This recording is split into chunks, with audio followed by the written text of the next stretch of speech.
How's it going? Welcome to the shop. Another Sunday live stream. This time I'm a little bit more prepared, but it almost crashed. I had everything hooked up, but I forgot to plug the extension cord in. I had everything hooked to the extension cord, and all of a sudden my computer died, and I was like, oh no, I forgot to plug that in. But I think we're ready. Whew. I'll get this down. I'll get it. I got some notes here, so hopefully I don't lose focus on this one. And I got my, I got the knife, the 5160 chopper, so I can hand sand while I'm doing this and talking. But I think the first subject is, last week, if you follow me on Instagram or any of that stuff, you'll notice I barely posted anything. For some reason, when I do really good, for like a whole week, like when I was getting all this live streaming set up last week, I was like flying on a real high. And then and I knew it was coming.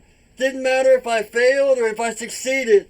The week after would be like a rut where I just like crashed because I just spent so much time trying to learn all this stuff and put so much effort in it. I was either just exhausted and it's not like I was depressed or, oh, pity me, I couldn't do anything. Because the funny thing is, when I say I'm in a rut, even though I'm not in the shop working, I'm still working on music and I'm still working on all kinds of stuff. Alright, we already got a couple people here. Sweet. What's going on, Aaron? Thomas? Cool. 2 people, man. Sweet. I'll take it. But yeah, so just because, someone says they're in a rut doesn't mean they're depressed or they need pitied or they need someone to feel sorry for them. It just means, hey, they hit a rough spot. And just means you got to pick yourself up and bam, get back to it. Which, that's why I'm going to start sanding on this stuff right here. So, how's everyone else's week been going? As you can tell, mine's been kind of up and down. I like using these pads to start out with, just to get everything smoothed out. You can see I got all my sandpaper here ready, so I don't run out of sandpaper or anything, and get everything working. I tried to use, hold on. I tried to use the device, but this one fit. With build, but it works great, but the blade has to be small enough to fit into it. So I said last week I might talk about this eyebrow ring right here. One thing I've had since I was like 12 years old, which was like 1983, was piercings. I've done all my own piercings except this one. In fact, if you look here, you probably won't see it in the camera, I got a whole bunch of scars where I had like 4 or 5 different eyebrow rings and all that. Couple grew out, and one I lost because when I had my heart surgery, I had to do an MRI, so they had to take everything metal. But this one right here is Teflon. So all I had to do was take off the ends, and it was fine. But this is the only professional one I've had done. I've had my nose, I pierced them all. This one right here, it's the most painful. You'll be like crying. That and the nose. But this one didn't hurt at all. I got it done in like 2000 because my dad died in 2001. So I remember he saw it and he liked it actually. He was CIA and all that, but he was also a musician. So real cool guy. But yeah, the guy took like a pair of forceps and just pinched my whole thing in and just popped it right through.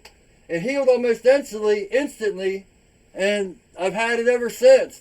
I've never seen another one like it. I've seen them up here, and I've seen them go vertically here, which I had a whole bunch. My eyes all scarred from it. The funny thing about this one, it was 1994. It was like right after Kurt Cobain died, and we were in Georgetown Mall. And if anyone knows anything about DC, Georgetown Mall is like preppy mall. All preppies and, conservatives and the rich people. So here's me and my friend all, grunged out, punk rock or whatever, metal. And I had this big old Kurt Cobain pin, and he's like sticking it through my eyebrow, and all these people are looking at me. I had this big old pin sticking through my face, and everyone's like, oh man, what the hell? But yeah, and that one lasted, like I said, up until my heart surgery when I had to take it out. But yeah, and I just never got it back in. This one I love. You know, I don't think it'll ever come out. Just because it's original. I've never seen anyone else have one like it. Whew. Let's see. Oh, here's something for you. You want to see something funny? You want to talk about ironic? If you watch my channel, you know I have, you probably don't know, but it says sorrow here, but it also says pain right here. And look how messed up my arm is. Pain and sorrow. Because I was going to be a rock star. That's why I always had piercings from, you know, back in 1983 when I was 12, it wasn't normal for a guy to have earrings on both sides and all that. So, you know, I was a little wacko kid from the start. But, you know, I wanted to be a rock star. I wanted to be a musician and all that. So, yeah. This was for, like, you know, when I'm holding on to the mic and screaming so people can see pain and sorrow and all that. You know, just weird things. Like I got love and hate on my knuckles. And I did that in art class. I sat there with a calligraphy pen and just did it away. This one, I actually built a guitar. I mean, I built a tattoo gun with a guitar string and a motor because I'm real good with electronics. And I did that one myself. But, yeah. Then I just got the one on my back. That one and this one are the only professional tattoos I have. I got this when I was 15 because I had a bunch of crap under it. And my mom walked me into the tattoo parlor, threw down the money, and was like, I'm leaving. They were understanding parents. They thought a rose would be a lot better than a bunch of other crap. But other than a musician, I've like drawn my whole life, you know, writing poetry, what, you know, is actually more songs and all that. And then I had some dude with a tattoo gun that just totally annihilated my arm here. It bled black blood for like 8 hours. It was the craziest thing I ever seen. But, wow, man, there's a lot of people here. Hey, what's up, Steve? Good to see you doing. See you here. I'm totally missing out on the chat. Bunch of guys. Awesome, man. I really appreciate it. I didn't think anyone would show up. Angela. Damn, a girl. That's awesome. Check it out. I always love to have girl knife makers or people that are interested, girls that are interested in knives, I should say. Sweet, sweet, sweet. There's also a lag. I set the latency because I didn't want my computer crashing, so there's probably like a 10-second latency from me talking to this getting uploaded. Whew. At least next week should be a good week if this goes good. And so far it's going pretty good, so I'm happy. I just got to figure out a way that I don't have to sit there and run up the stairs and run down and record and come down here and set this and set that and do all that other crap. But, whew. Oh, here's a topic for you all. Now, as a guitar player, you know, I'm always trying to learn more and progress myself. But I see a lot of guys these days that say, I'm self-taught. I'm a self-taught guitarist. Or I'm a self-taught knife maker. I'm self-taught this. And I say, you know, I learned on YouTube. But, you know, being self-taught these days is a lot different than before the internet. You know, when I used to learn guitar, you'd have to go buy the books and sit there with these books that were all written wrong anyway. Excuse me. And, you know, you'd be learning the songs wrong, and you'd have to do them over and listen and play them back. You know, that's self-taught. Sitting there watching someone teach you. Now, there is a difference when people can sit there and tell you face to face you're wrong. But Man, my computer almost turned off. I hope I didn't lose the feed. Yeah, the integral, it's getting there. I actually got here's part of the handle, Steve. I just got to get it done, and I have that video up, so it should be almost finished. Sorry, the chat's over here, so I'm kind of all over the place. See, this is why I have to edit my videos, because I'm like ADD big time, and I'm like, here. So, just bear with me. I'm trying to stay focused and on topic. But, yeah, the self-taught thing, you know, learning off YouTube is great, but you not only have to, like, watch what they're doing, but you have to do it yourself. Just like last week's live streaming. Man, that whole week, 24/7, you know, I'd sleep for 2 hours and be up, and I just studied how to do it. But when I turned it on, it all went wrong, because theory and practice are two different things. Now, one thing that's better when you have a teacher sitting there, you know, he can kind of guide you. Hey, you're doing this wrong and doing this wrong. But, you know, YouTube is not being self-taught. To a degree it is. I'm kind of on the fence about this one. Tell me what you think, because I don't know. I remember what self-taught meant. Sitting there for hours with a little book that was written wrong. Or you can just go to another video. If you don't like what you see, you go to another video and find something you do like. Hey, what's up, Adam? Glad to have you through.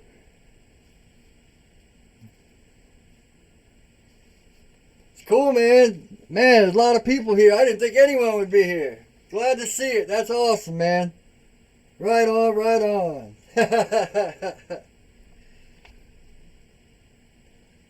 Maybe I don't have to hand sand this till later. Everyone hates hand. I mean, there are a few guys that love hand sanding because they find it therapeutic, but I'm just not one of them guys. And that's, you know, you'll see a lot of my projects where I get up to a certain point and then I just don't do them anymore. And it's mainly because, to me, it's boring. I want to move on to excitement, man. I like fast things. I like starting new things. And, man. So, I have a problem with finishing things because I'm not good at, like, hand sanding and sitting here. I want to do heat treating. I want to do cutting and grinding bevels and all that. Aaron Joseph says he likes hand sanding. Maybe I'll send you my knife so you can hand sand for me. That's what I need to do, is find someone that will come in and just hand sand my stuff. There are people that do it, man, and love it. Yeah, Adam says he likes it till his hands start cramping up. I just don't have the patience, man. You know, you would think my OCD would let me, but maybe that's part. You know, I have this like perfection gene where everything has to be perfect, and I think that's one of my biggest things is failure, fear of failure, and that's why I just have to push myself to do things like this, because it's like, oh, I'm gonna fail. Well, yeah, if you don't do it, you're definitely gonna fail. So you just gotta keep doing it. But yeah.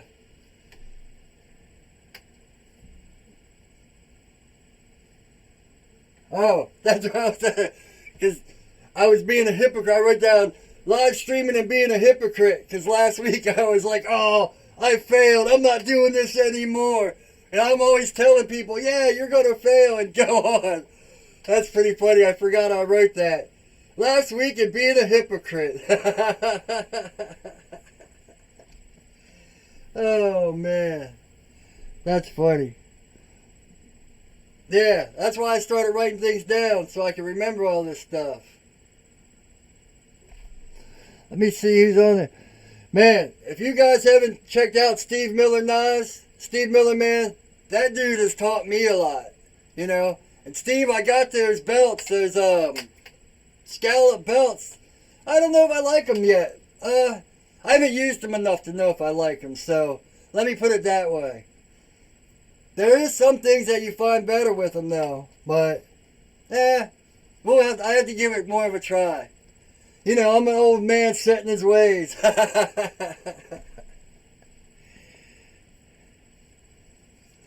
Alrighty. Let's see. I think I covered everything. But, yeah. Any questions? Anyone have anything they want to talk about? Any opinions on the self-taught through YouTube? Because I'll tell you, when it comes to knife making, I learned completely on YouTube. But that doesn't mean I was self-taught. I mean, really, even if you have someone that's guiding you, you have to put in the hours and you have to put in the time. So, kind of everyone's self-taught. Because if you expect someone to do it for you, it's not going to happen.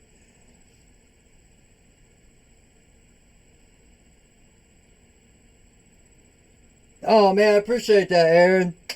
You know, I noticed that when I first started YouTube too. A lot of guys want to be perfect and do everything perfect, but you can't learn. I mean, you got to make mistakes, you know. There's one saying that I love. It's like, if you haven't failed, you aren't trying hard enough. And, you know, that's why I was a hypocrite last week, because, man, I failed. Well, Steve Miller's like, because if you noticed last live stream, I changed the title because it was like first live stream fail. And Steve's like, change that title because you didn't fail. So I appreciate that, Steve. That really means a lot.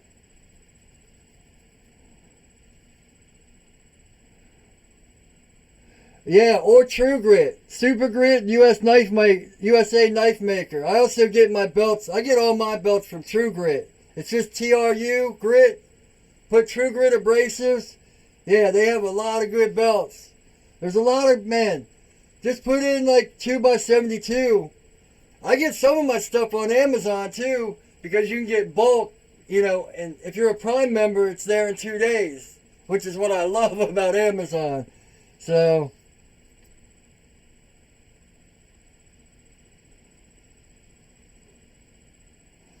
yeah, definitely, Stevie. Everyone's got to find out what works and what doesn't work for them. Definitely. And that's why I try to say when I'm like grinding bevels and stuff, just because I say to do it like how I do it, doesn't mean it's the right way for someone else to do it. You know, you got to put in the time and the practice and figure out what way is best for you. Because if you don't, if you try to do it like me, it could look horrible. You know, if I try to do it like some other guy, you know, that's going to look horrible. One thing that always gets me upset is when I see people trying, like, oh, can I get your design? Hey, can you send me that design? Man, take something you like and make it your own. It's real easy. Even if you see a knife that's like exactly, you know, even if you put it on a printer or something and blow it up how you want it and then redraw it. By the time you start making it, it's going to become your own because you don't grind like that guy. You don't, you know, it's okay when you start out. Like if you're a beginner and you need ideas and stuff, yeah, just put in like custom knives or, you know, custom knives and knife makers or anything and just hit Google images and you'll see all kinds of designs. And just take pieces, you know, if that's how you have to start, okay, I like this blade and I like this handle and I like this shape, and just kind of put them together. And if you can't draw, then keep trying. Or, you know, put it out and print it out or do whatever you need to make it, you know, if you go to like a photo library or something, they'll print it out. Put it on a little flash card and they'll print it out for you, Walmart or something. Just do the design you want, but don't do the design you see. Change it up. Make it your own. You know, put a different grind on it. Change the handle just a little bit. But, you know, just do it. Because using other people's designs, it's a good way to start. You know, everyone's got to start somewhere. But, you know, if you keep trying to do other people's work, I don't know. I just have weird thing about originality. But then I've always been weird too, so I had no choice but to be original.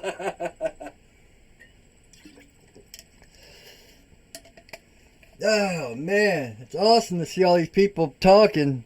I'm completely focused on myself. Sorry about that, guys. 1925 plate.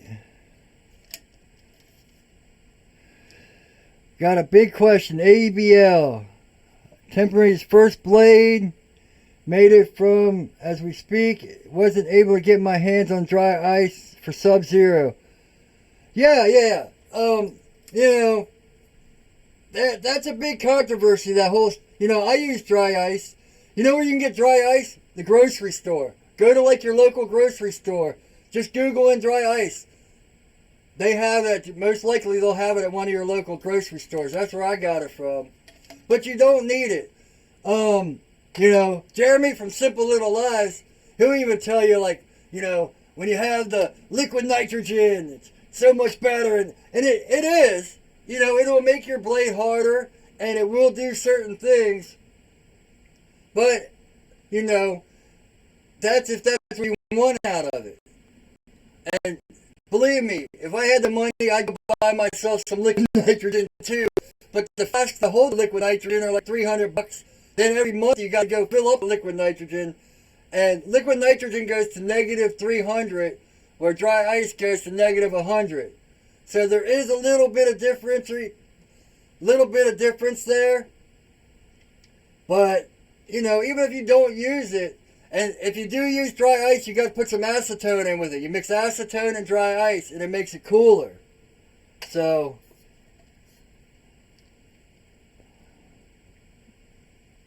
but data sheets, if you got any questions on heat treating, always go to the data sheets. Start with the data sheet and then work out. Do some experimenting from there. But the data sheets are the best way, because that's what that was made for. Hey, thanks, Thomas. Thanks for stopping by, man. I really appreciate it. Yeah, thanks for coming by. That's awesome.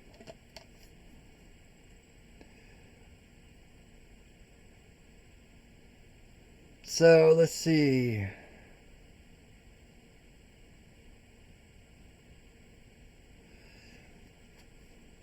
See, I think, mainly with the dry ice, I think it's, no, because, that Simple Little Life, Jeremy, he does the liquid nitrogen for 01 also. So I think it does work with carbon steels and all that.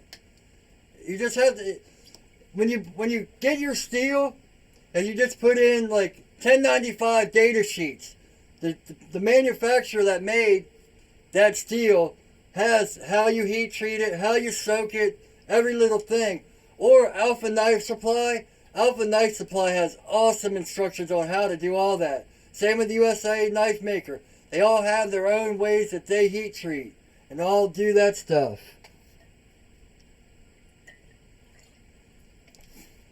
I think I've calmed down a little bit. I'm a little bit of a hyper person, so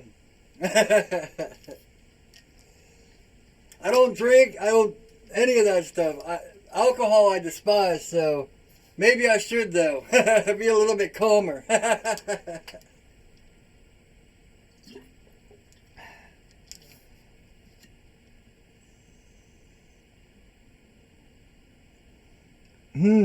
Yeah, just Google dry ice, local dry ice. But, yeah. That's the one thing about knife forums and all that. There's going to be 100 opinions on everything. And the worst part about them is a lot of them are garbage. A lot of them are guys that read stuff and they're like, oh, I read this so I know how to do it.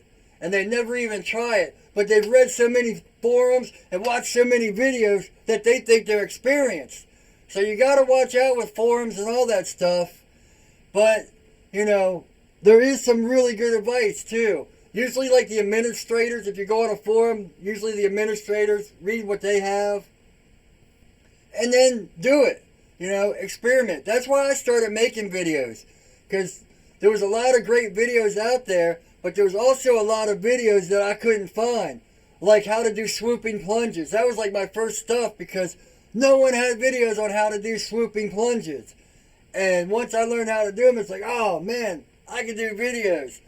But I gotta warn you, if you go watch my older videos, there's a lot of loud screaming music. Because when I first started, I was like, oh man, I can put all my music in here and then people will love my music and blah, blah, blah. But I learned that the music was just, worse. That's why I made the second music channel so I could keep them split. But, I lost my train of thought. Oh, yeah, the forums, knife forums. You just got to do it yourself because an experiment.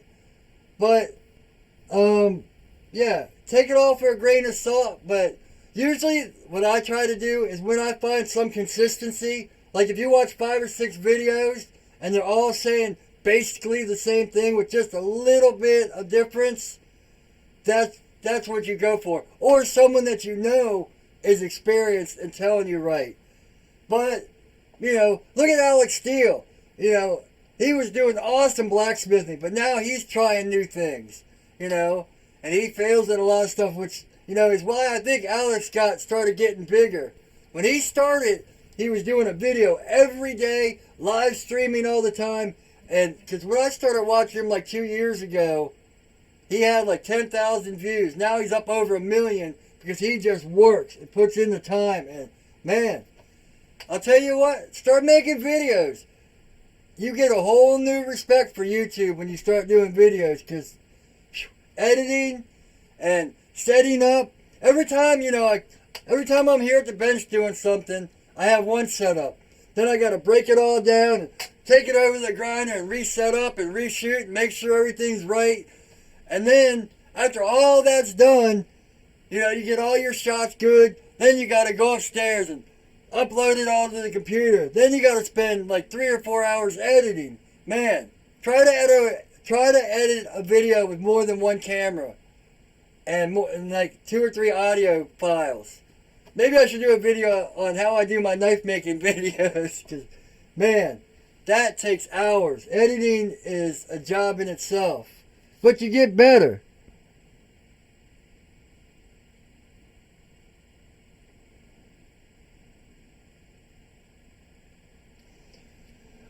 Air Products has it. Well, go check them out. Yeah, see, my Safeway has it, and Giant and all that. So, dude, I'm right there with you, Steve. I got a ton to learn. I want to do a frame lock, and I want to do a friction folder. I've had this friction folder here for, it's probably almost a year now. But I keep putting it off because I come up with other projects. I got to get back to this to finish. It's got the back spacer and everything. But I just keep forgetting about it and keep doing other stuff. But man, I've got mountains and mountains to learn. I mean, I'm down here. I still got a mountain to climb. I've reached like 1 or 2 little plateaus. Like when I first started, I could not do bevels. Man, I used to get so mad at bevels and I just couldn't get it and they looked horrible and man, I would just get so discouraged and be like, I'm quitting. I'm not doing this anymore. I'll never get them. But then I'd just pick myself up and start back and do them again and man, you just got to keep at it and learn and learn and learn. All right, Adam. Yeah, keep us posted on how that goes, man. Let me know how that AEBL goes. I love AEBL, man. It's one of my favorite steels.